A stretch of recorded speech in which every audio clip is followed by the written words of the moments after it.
ಸುದೀರ್ಘವಾಗಿ ಈ ವಿಚಾರಕ್ಕೆ ಸಂಬಂಧಪಟ್ಟಂತೆ ಚರ್ಚೆ ಮಾಡ್ತಾ ಹೋಗೋಣ. ನಮ್ಮ ಜೊತೆಗೆ ಅತಿಥಿಗಳು ಕೂಡ ಜಾಯಿನ್ ಆಗಿದ್ದಾರೆ. ನಮ್ಮ ಜೊತೆಗೆ ನಿವೃತ್ತ ಪೊಲೀಸ್ ಅಧಿಕಾರಿ ಬಸವರಾಜ್ ಮಾಲ್ಗತ್ತಿ ಅವರಿದ್ದಾರೆ. ಸರ್ ನಮಸ್ತೆ, ಕಾರ್ಯಕ್ರಮಕ್ಕೆ ಆತ್ಮೀಯ ಸ್ವಾಗತ. ನಿವೃತ್ತ ಸೇನಾಧಿಕಾರಿ ರಾಘವೇಂದ್ರ ರಾವ್ ಇದ್ದಾರೆ. ಸರ್ ನಮಸ್ತೆ, ಕಾರ್ಯಕ್ರಮಕ್ಕೆ ಆತ್ಮೀಯ ಸ್ವಾಗತ. ಜೊತೆಗೆ ಬಿಜೆಪಿ ವಕ್ತಾರರು ಆದಂತಹ ಕಾಂತಿ ಶೆಟ್ಟಿ ಅವರಿದ್ದಾರೆ. ಕಾಂತಿ ಮೇಡಮ್ ನಮಸ್ತೆ, ಕಾರ್ಯಕ್ರಮಕ್ಕೆ ಆತ್ಮೀಯ ಸ್ವಾಗತ. ಕೆಲ ಕ್ಷಣಗಳಲ್ಲೇ ನಮ್ಮ ಜೊತೆಗೆ ಕಾಂಗ್ರೆಸ್ ವಕ್ತಾರರು ಕೂಡ ಜಾಯಿನ್ ಆಗಿಬಿಡ್ತಾರೆ. ಅವ್ರನ್ನ ಕೂಡ ಮಾತನಾಡಿಸುವಂತಹ ಪ್ರಯತ್ನ ಮಾಡ್ತೀವಿ ಈ ಡಿಬೇಟ್ ಅಲ್ಲಿ. ಮೊದಲೇದಾಗಿ ನೇರವಾಗಿ ಬಸವರಾಜ್ ಮಾಲ್ಗತ್ತಿ ಸರ್ ಹತ್ರ ಹೋಗ್ಬಿಡ್ತೀನಿ. ಸರ್, ಈ ಘಟನೆ ನೋಡಿದಾಗ ಫಸ್ಟ್ ರಿಯಾಕ್ಷನ್ ಹೆಂಗಿತ್ತು ನಿಮಗೆ ಅಂತ? ಅಂದ್ರೆ ನಾವು ಅನ್ಕೊಂಡು ಏನೋ ಸಹಜವಾಗಿ CNG ಏನಾದರೂ ಬ್ಲಾಸ್ಟ್ ಆಗಿದೆಯಾ, ಸಿಲಿಂಡರ್ಸ್ ಬ್ಲಾಸ್ಟ್ ಆಗಿರಬಹುದಾ ಅನ್ಕೊಂಡ್ವಿ. ಬಟ್ ಹೋಗ್ತಾ ಹೋಗ್ತಾ ಅದರ ತೀವ್ರತೆ ನೋಡಿದಾಗ ಇದು ಬೇರೆ ಉದ್ದೇಶಕ್ಕೆ ಆಗಿರಬಹುದು ಅನ್ನುವಂಥ ಅನುಮಾನಗಳು ದಟ್ಟವಾಯಿತು. ನಿಮ್ಮ ರಿಯಾಕ್ಷನ್ ಹೆಂಗಿತ್ತು ಈ ಸುದ್ದಿ ಕೇಳಿದಾಗ? ಅದು CNG ಬ್ಲಾಸ್ಟ್ ಆದರೆ ಒಂದೇ ಕಾರಿಗೆ ಮೊದಲು ಎಫೆಕ್ಟ್ ಆಗುತ್ತೆ. ಹೌದು. ಈ ಸಡನ್ ಆಗಿ ಎರಡು ಕಾರಿಗೆ ಅಟ್ ಎ ಟೈಮ್ ಬ್ಲಾಸ್ಟ್ ಆಗಿದೆ. ಆ ಕಾರ್ನಾಗೂ ಇತ್ತು, ಈ ಕಾರ್ನಾಗಿತ್ತು ಗೊತ್ತಿಲ್ಲ. ಎರಡು ಕಡೆಯೂ ಇಟ್ಟಿರ್ಬೋದು. ಮೂರನೇ ಕಾರ್ ಸದ ಎಫೆಕ್ಟ್ ಆಗಿದೆ. ಸುಮಾರು ಜನ ತೀರ್ಕೊಂಡಿದ್ದಾರೆ. ಆಮೇಲೆ ಇಂಜೂರ್ಡ್ ಸಾಕಷ್ಟು ಜನ ಆಗಿದ್ದಾರೆ. ಇದು ನೀವು ಹೇಳಿದಾಗೆ ಅತ್ಯಂತ ಜನ ನಿಬಿಡೋದಂಥ ಸ್ಥಳ ಅದು. ಪಕ್ಕದಲ್ಲೇ ಮೆಟ್ರೋ ಸ್ಟೇಷನ್ ಇದೆ, ಅದ್ರ ಪಕ್ಕದಲ್ಲೇ VVIP ಪ್ಲೇಸ್ ಇದೆ, ಕೆಂಪುಕೋಟೆ. ಅಲ್ಲಿ ಇಷ್ಟೊಂದು ನಿಬಿಡವಾದಂಥ ಇಂಪಾರ್ಟೆಂಟ್ ಪ್ಲೇಸ್ನಲ್ಲಿ ಆ ಕಾರ್ 3 ಗಂಟೆವರೆಗೂ ಪಾರ್ಕ್ ಮಾಡಿದ್ದಾರೆ.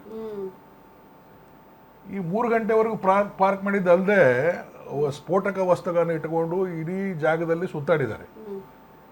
ಇದು ನಮ್ಮ ಇಂಟೆಲಿಜೆನ್ಸ್ ಬ್ಯೂರೋ ಏನು ಮಾಡ್ತಾ ಇತ್ತು, ನಮ್ಮ ಸ್ಟೇಟ್ ಇಂಟೆಲಿಜೆನ್ಸ್ ಏನು ಮಾಡ್ತಾ ಇತ್ತು? ಇದು 3 ಗಂಟೆ ನಿಲ್ತದ ಗಾಡಿ ಅಂದರೆ ಇಂಪಾರ್ಟೆಂಟ್ ಪ್ಲೇಸ್ನಲ್ಲಿ ಬಂದು ಚೆಕ್ ಮಾಡುವಂಥದ್ದು ಇದು ಇಲ್ವಾ? ಅದು ಇನ್ಫಾರ್ಮೇಷನ್ ಕಲೆಕ್ಟ್ ಮಾಡೋದು ಏನಿಲ್ವಾ? ಇಷ್ಟೊಂದು ನೆಗ್ಲಿಜೆನ್ಸಾ? ಇದು ಕ್ಲಿಯರ್ ಕಟ್ ಆಫ್ ನೆಗ್ಲಿಜೆನ್ಸು.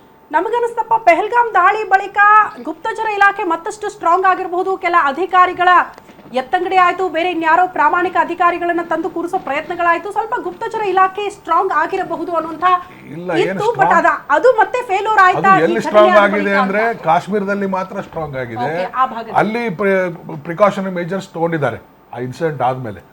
ಬಟ್ ಪಕ್ಕದಲ್ಲಿನೇ ಇದೆ ಇಲ್ಲ ಡೆಲ್ಲಿ, ಅಲ್ಲಿನೂ ಪ್ರಿಕಾಷನ್ ತಗೋಬಹುದಾಗಿತ್ತು, ಇನ್ಫಾರ್ಮೇಶನ್ ಕಲೆಕ್ಟ್ ಮಾಡಬಹುದಾಗಿತ್ತು, ಪ್ರಿವೆಂಟ್ ಮಾಡಬಹುದಾಗಿತ್ತು. ಇದು utterly failure of our intelligence. ಇದು ನಿಜವಾಗಿಯೂ ಇದು ನೋಡಿ, ಈ ತರ ಘಟನೆಗಳು ಹಿಂದೆ ಸಾಕಷ್ಟು ಆಗಿದ್ದಾವೆ, ಮುಂದೂ ಆಗ್ತವೆ, ಇಲ್ಲ ಅಂತಲ್ಲ, ಇಲ್ಲಿಗೆ ಸ್ಟಾಪ್ನೂ ಆಗೋದಿಲ್ಲ.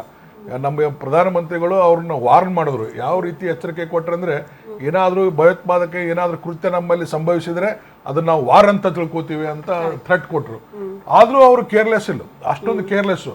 ಅಲ್ಲಿಂದ ಅವರು ನೋಡಿ, ಇದಕ್ಕೆ ಚುನಾವಣೆನೂ ಇದೆ, ಅಮೆರಿಕದ್ದು ಚುನಾವಣೆನೂ ಇದೆ. ಅವನು ಅಲ್ಲಿ ಚೀಫ್ನ ಕರೆದು ಊಟ ಹಾಕ್ತಾನೆ ಅಲ್ಲಿ ಪ್ರೆಸಿಡೆಂಟು.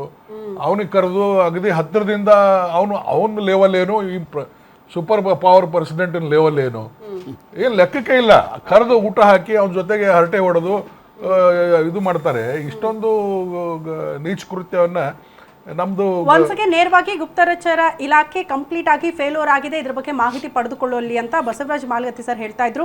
ಇನ್ನ ಮತ್ತೊಬ್ರು ಅತಿಥಿ ಕೂಡ ನಮ್ಮ ಜೊತೆಗೆ ಜಾಯಿನ್ ಆಗಿದ್ದಾರೆ ಝೂಮ್ ಅಲ್ಲಿ. ವಿಧಿ ವಿಜ್ಞಾನ ತಜ್ಞರು ಡಾಕ್ಟರ್ ಅವಿನಾಶ್ SR. ಸರ್ ನಮಸ್ತೆ, ಕಾರ್ಯಕ್ರಮಕ್ಕೆ ಆತ್ಮೀಯ ಸ್ವಾಗತ.